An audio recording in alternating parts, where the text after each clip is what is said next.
rethink how we are managing our forest. If we just continue business as usual, we may have major problems in 100 years. At least, here this is growing a bit faster and this is very good locations and so on, but else most of the forest that you are planting today, you will harvest in 100 years. So you are taking the decision today for the forest in the future. And we really need to take this step back and say, okay, how do we protect ourselves so we have highly productive forest, stable forest, climate resilient forest, and rich in biodiversity and rich in carbon. That's kind of the goal for what we want to achieve.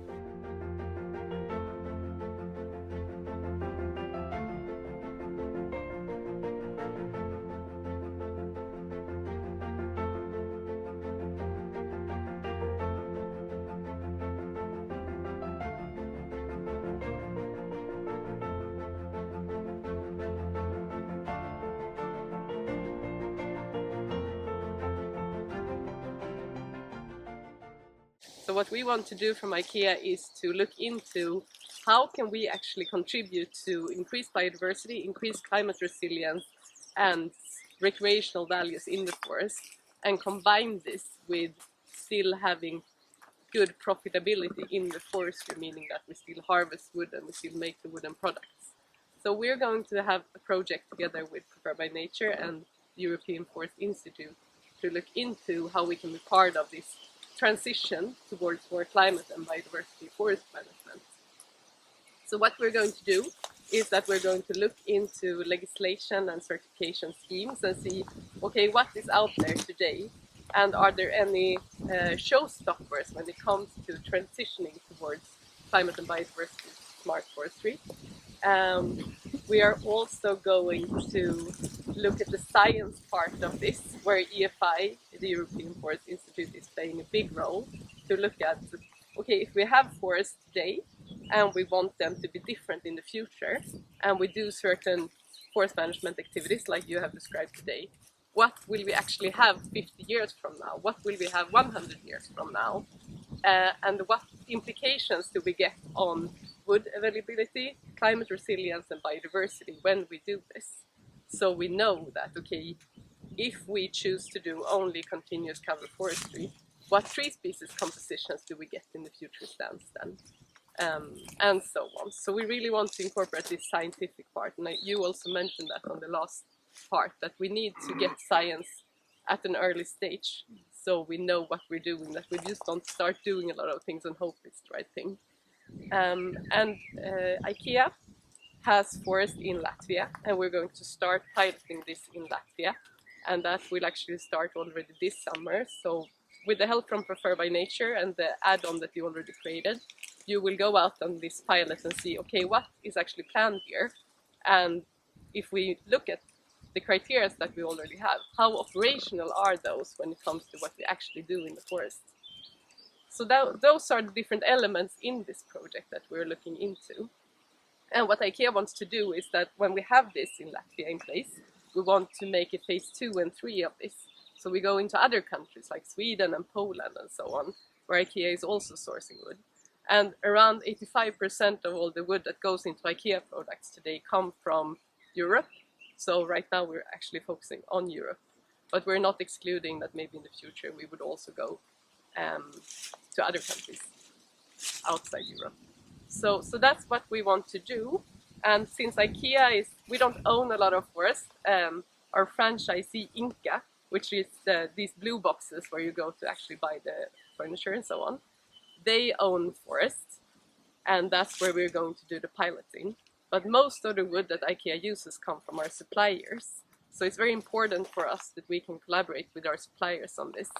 And IKEA is working with FSC, and we also want to work with FSC when it comes to incorporating more climate and biodiversity smart criteria into certification. So that's also a very important part of this project. Who's actually responsible for the problems we have in forestry? Why, with the biodiversity, with the, we have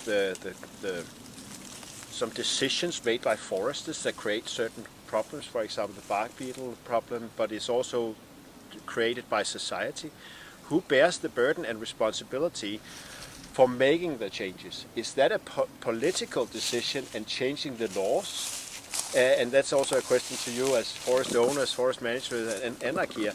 Would you rather see that countries change their law to basically say we take responsibility and now we have to reach a certain level of biodiversity, carbon sequestration in forests, or should we rather leave it to the private sector, like IKEA, to drive it with the forest owners, so you have a lot of flexibility as a forest owner, and then it lies with the private sector to make the decision, well knowing that they will then end up with criticism by someone who thinks they're not doing it good enough, even though the law says you can do whatever you want. So I think it could be interesting a little bit to discuss here who has the responsibility and who can actually help this bring about solutions. Carsten, who owns the forest, he would say that he would prefer that this is up to the forest owner and that it can be derived from the market.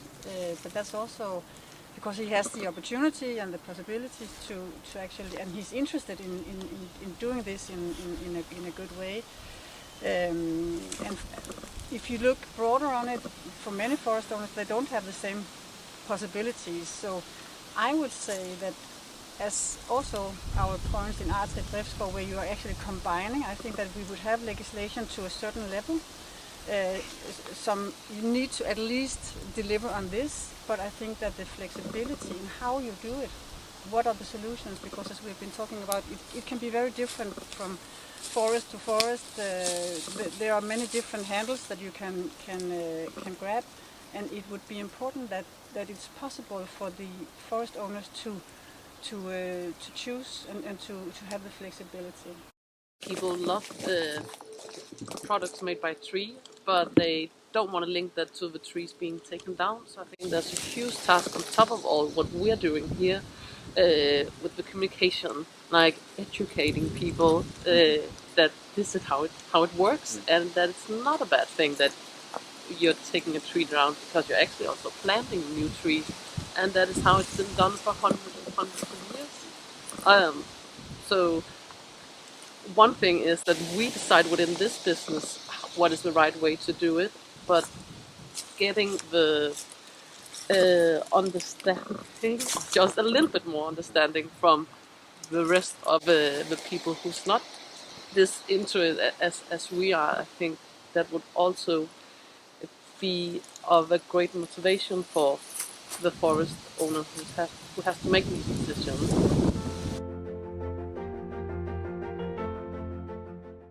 We've seen for quite a while NGOs pulling out because they don't want to engage in the tilling. Of course, I'm not criticizing them, but they find it hard to take ownership to the story about a forest that looks like this or even large scale, and say we support that through the FSC solution. We would rather stay outside and be able to criticize instead of actually getting our hands dirty in the scheme. And I think that's what we've seen with FSC. And now we see other industries probably pulling out because of a climate argument. So the question is, if private sector is going to solve a lot of this, what's the role of certification then? Is that still, can that still play an important role? Do you see it's beneficial for a forest owner perspective, or smaller and big ones? And for IKEA, is certification? It is important, and it's something that when we are talking to others, and that is a proven way, a stamp to show that we care, we want to do some extra, and I think that is a quality mark and proved by others than ourselves, and that is important. So I think certifications are important also in the future, but I think it's the flexibility, not too boxy, because you can go the right way in different ways depending on the area, the kind of wood and so on, or the kind of forest and so on. So we need to find ways to do it that has some place for movement. Yes, but the right direction and the right goals. We want to have an impact, we need to work with proxies, and certification is a proxy like that. and it's also a very powerful tool to drive change.